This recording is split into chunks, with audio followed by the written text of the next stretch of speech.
Hari ini masih nuansa hari yang fitri selepas lebaran kemarin. Meski kondisi sedang tidak baik-baik saja, tetap masih ada kunjungan dari 1-2 sanak saudara yang curi-curi waktu untuk datang. Termasuk berkunjung ke rumah miniku ini.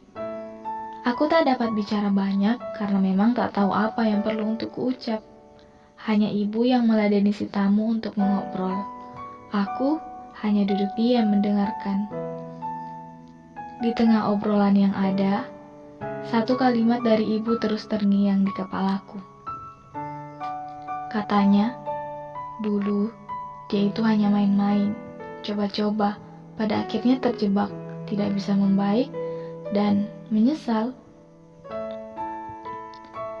Belasan tahun silam, aku merasa belum tahu apa-apa. Dan memang benar adanya, aku masih bocah ingusan. Yang ku bisa hanya mengikut pada ibu yang mulai merapikan barang, berbenah, lalu perlahan mengosongkan rumah. Yang ku bisa hanya mengikut pada ibu untuk ikut menumpang sana-sini, hanya mengikut pada ibu ke sana kemari merasa diburu kejamnya takdir. Belasan tahun silam, aku hanya bocah manja yang tidak bisa apa-apa seorang diri. Hanya mengikut pada apa yang diberi ibu dan kakakku yang mungkin bahkan jauh di bawah kata cukup. Ini bukan tidak bersyukur, karena memang itulah adanya. Belasan tahun silam, aku pernah menyimpan benci pada bapak. Benci yang dalam. Iya, pernah. Segala kekacauan yang dicipta semesta ku anggap karenanya. Segala lelah, duka, sakit, perih, tamparan kata sana-sini, rumah yang sering berselimut beku, dingin, atau bahkan panas penuh bara, semua karenanya, pikirku kala itu. Dulu, aku masih bocah dengan pikiran kekanak-kanakan yang terus membandel hingga aku benar-benar menyimpan benci padanya yang tidak pernah memberiku hak sebagai seorang gadis kecil. Sedikit pun.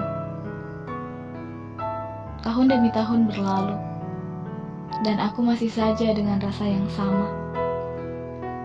Benci yang dalam. Hingga di 2017, mulai kupertanyakan akan apa yang sebenarnya kurasa. Benarkah ini benci, atau hanya rindu yang menjelma? Sungguh, seringkali aku merasa cemburu ketika melihat kawan-kawanku bersenda gurau dengan orang tuanya. Sungguh, ada sesak luar biasa yang kurasa ketika kudapati kawan-kawanku bercerita penuh riang tentang kehebatan ayahnya, tentang bagaimana gadis kecil bermanja pada pahlawannya itu. Sungguh, aku iri. Karena bahkan tak ada satu kata pun yang bisa kukeluarkan untuk turut bercerita dengan mereka perihal itu. Tapi aku ingin, dan aku merindu. Tapi, entahkah ini bisa kusebut rindu atau tidak, karena bahkan tak ada sedikit pun potongan kisah dalam kepalaku yang bercerita perihal bapak. Aku ingin merindu akan cerita-cerita manis seperti yang biasa dilontarkan kawan-kawanku. Tapi, tidak ada sama sekali yang muncul dalam kepalaku. Tidak ada. Entahkah kenangan itu dihapus waktu atau memang tidak pernah terjadi sama sekali, aku tidak tahu. Lalu, bisakah ini kusebut rindu? Merindu pada apa yang tidak tersimpan dalam kepala? Rindu ataukah benci? Atau sekedar harap? 2018. Mulai muncul potongan-potongan cerita yang membuatku berpikir, mungkin ada yang salah dengan potongan cerita yang kubuat.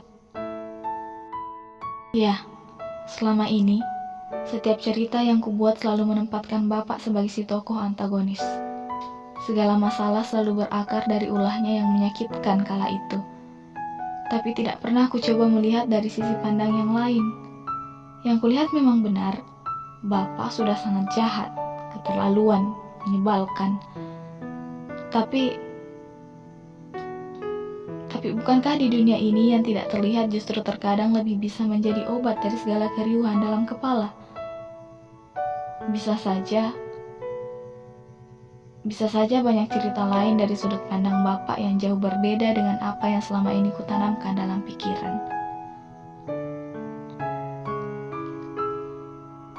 2019. Pada akhirnya kutemui jawaban dari banyak tanya yang selama ini mengantri dan meracau dalam kepalaku. Ya, memang ada yang salah dengan potongan cerita yang kubuat. Ada potongan cerita yang sepertinya tidak terungkap. Ada potongan cerita yang sebenarnya lebih perlu dibangun untuk melengkapi kisah yang belum rampung. Mungkin ada yang keliru dengan alur kisah yang telah kubuat selama bertahun-tahun. Mungkin ego di masa itu masih bersemayam di tempatnya tumbuh. Kisah yang kurangkai nyatanya terlalu terfokus pada satu tokoh. Tokoh aku. Kisah yang kubuat memang penuh warna. Lebih tepatnya, terlalu penuh dengan warna hingga terkesan berlebihan. Mungkin. Hingga di 2020, satu misi terus kulantunkan dalam hati, bagian paling dalam, agar bisa aku keluarkan keduanya dari belenggu luka yang mungkin masih terus menganga. Rumah untuk mama, pelukan untuk bapak, dan cinta untuk keduanya. Dunia juga akhirat, insya Allah.